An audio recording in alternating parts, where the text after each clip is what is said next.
Hey folks, AJ here. Today I'm going to talk about two different retrofit kits that you can use to replace the old discontinued GECKO DTHH blower systems that were popular in a lot of Whirlpool tubs back in the day. So if you have a 5-button keypad that may look like this or this will be the retrofit kit for you. Alright, so the first retrofit kit I'm going to talk about has the light option just like the original one did. The keypad is a little bit larger than the original. Let me show you how they line up to each other. So the knockout or the cutout in your tub for the original one went that far. This new one is about an inch longer, so as long as you have the space on either side, this keypad will work for you. All you're going to do is silicone it down, put a heavy bead 100% clear GE silicone around the rim there. Then you're going to slide these metal guys down on these studs to hold it in place. There is a template jig that comes with the keypad. You can peel and stick this down to your tub. It'll tell you exactly where to drill and how big of hole to make for the tub. Comes in white or chrome. Alright, let me show you how the kit goes together. This is the main control box. It has two ear loops here where you can screw it down to mount it. This is also very important. There's a bonding lug here. This control box does need to be bonded. The new blower is going to plug into this outlet here. It has a blue sticker on it for B. And of course you're going to plug this end into a GFCI protected outlet. The keypad connection is a phone cord connection. It just snaps right into the back of the keypad. Alright, so this system has a secondary box. This is the box that's going to control the light. The light is going to plug into the bottom of the main control box. That might be a little snug, make sure you get that in all the way. Now the new light is a lot smaller than the original one. You can do two things as far as installing this goes. You can put it in the back of the lens of the old light lens, silicone it into place, maybe put a little duct tape on the back side to hold it into place. That way you don't need to do any kind of drilling or anything. If you don't want to do that, you could drill a new hole for the new light. There is an O-ring that goes with it.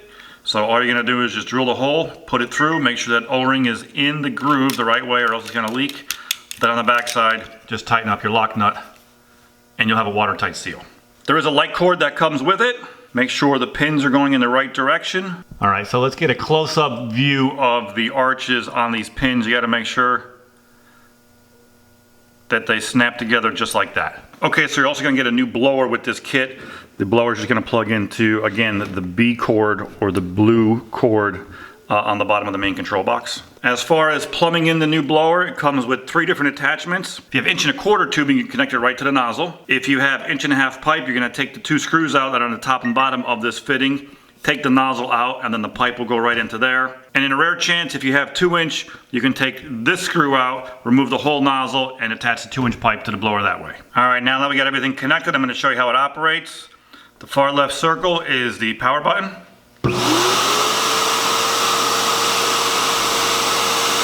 Arrow up next to that is the speed up.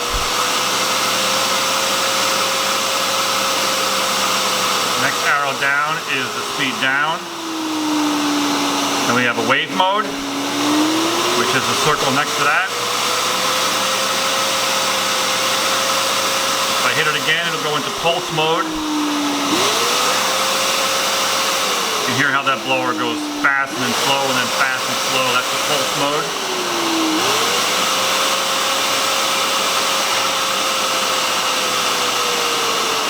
I'm going to turn that down a little bit. Now I'm going to show you the light on the far right. So every time we turn that on and off, we're going to get a different light show. We got clears and blues and greens. Very nice new modern digital light. Nice dark blue, and then there's a purple. And just like your old system, there is a purge setting on this. After 30 minutes, the blower will come on to purge all the air that's left inside the air channel. Okay, so this is a system that you can use if you wanted to maintain the same functionality as the original DTHH, which would be the variable speed blower and a light. If you don't care too much about the light, I do have a cheaper system that you can install.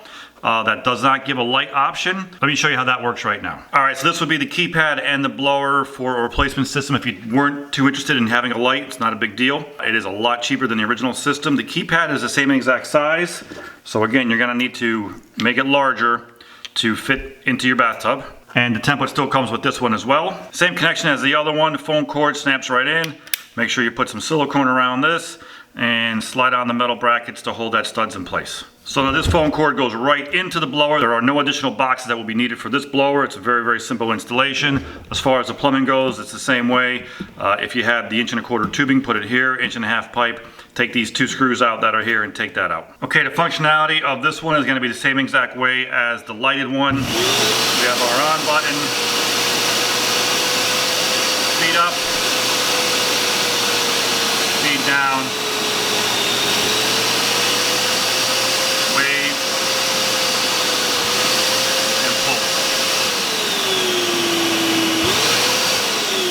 And again, this one will have the purge cycle as well. That light flashing there represents that we're waiting for the purge cycle to enable. And those are our 2 retrofit kits we offer for the old DTHH GECKO blower systems and a lot of luxury tubs built back in the day. Any questions beyond this video, feel free to call. We are your Whirlpool Tub Parts Authority.